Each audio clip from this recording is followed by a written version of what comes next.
On September 22, the German forces stopped attacking the besieged frontally and switched to shelling the positions, which continued throughout the morning. The sniper fire also intensified. Isolated attacks allowed the Germans to partially narrow the defense area over the next 3 days, but the losses incurred did not match the results. Although the armored fist of the 30th Corps was stuck near the town of Elst, the armored cars of the 2nd Cavalry Regiment found a detour and met with the Polish paratroopers in drill. With the onset of darkness, the Poles attempted to cross the Rhine.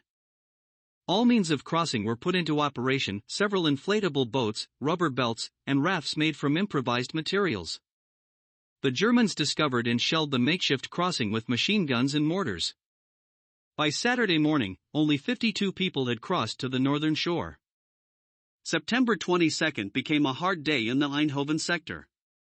Later, General Horrocks would call this day Black Friday.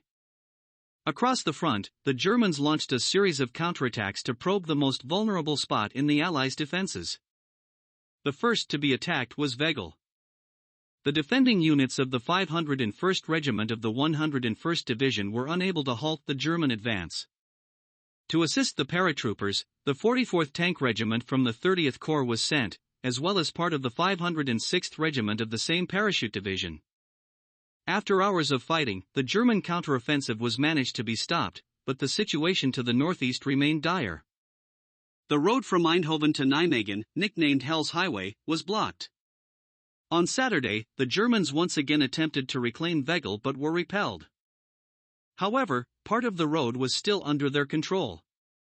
To resume movement on the highway, General Horrocks recalled the 32nd Guards Brigade from the area near Nijmegen with the task of attacking enemy forces from the north and opening a corridor.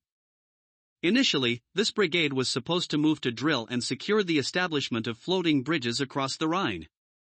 But not having enough time to concentrate forces for a strike to the north, they were forced to return south again. The brigade returned to Uden around 5 p.m. on September 23. A joint attack from two directions allowed for the corridor to be reopened. Throughout Saturday, September 23, the situation in the Arnhem sector barely changed. The forces of the paratroopers were dwindling. However, they continued to fiercely repel German attacks. In the afternoon, planes with supplies for the 1st Parachute Division appeared in the sky. This was the last mass flight of transport aircraft. Losing 8 planes, the pilots, however, helped the paratroopers little. The majority of the dropped supplies ended up with the Germans.